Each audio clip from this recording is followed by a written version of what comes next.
Bismillahirrahmanirrahim.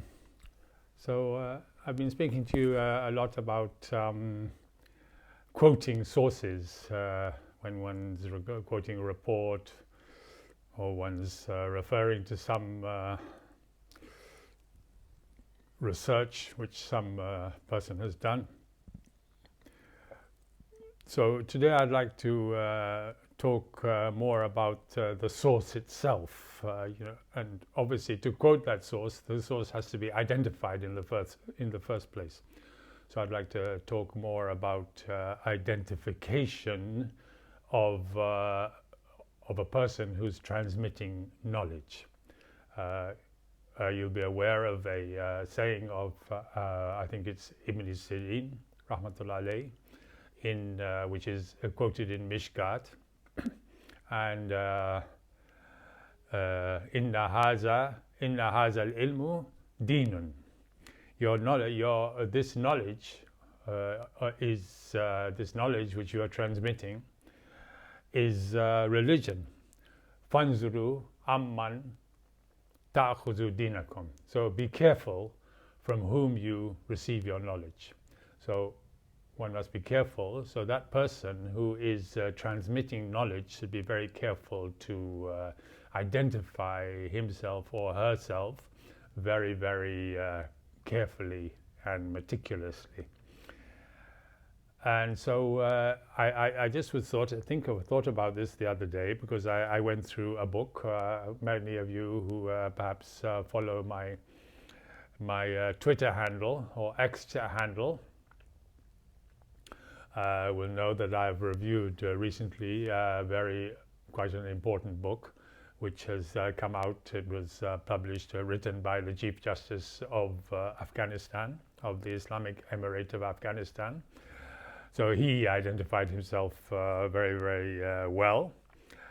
There was a foreword in that book which a person, I won't take his name now, one person, you can check the book, it's easy. It's the Al-Imaratul Islamiyya wa Nizamuha, the Islamic Emirate wa Nizamuha and its system of governance. That's the name of the book.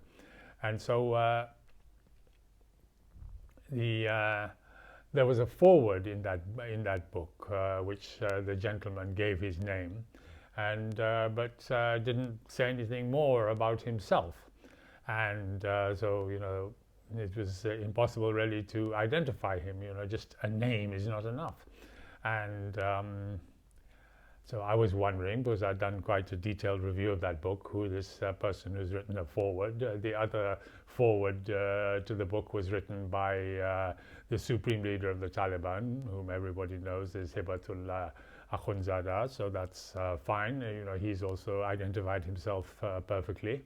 But this person who'd written another foreword, which was actually more longer than the even Hibatullah's foreword, that person hadn't identified himself properly because a name is not enough. Now, just by it so happened that I came across this person, and then so this matter was brought up,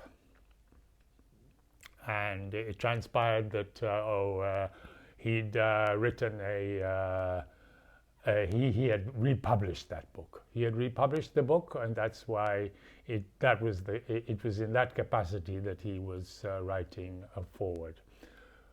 Well, okay, but that wasn't said, because if you look at the front cover of the book, on the front cover of the book, the publisher was given as someone in Kabul. And this gentleman was actually in one European country. So, that didn't make sense. Then if he's the publisher, then his name should be given as the publisher. And that should be, he should be clearly identifying himself. Now, this is all the more important because something that he wrote. Now, as you know, there's two foundations, two main categories of Islamic jurisprudence. One is ibadat, worship of Almighty Allah, you can say devotion, and the other is muamilat, you can say dealings with fellow human beings. So one is ibadat, dealings, one is ibadat, devotion, and the other is muamilat, dealings between fellow. So our devotion of our Almighty Allah and our dealings with fellow human beings. These are the two main parts of Islamic jurisprudence. So this gentleman, who hadn't identified himself properly, had actually said in his foreword that no, there's two parts to Islamic jurisprudence, and one is al-ibadat, okay, that's fine, worship of Almighty Allah, devotion, and the second, he said, is politics. Now that's not correct. You know, the second part of Islamic jurisprudence is muamilat, dealings with fellow human beings.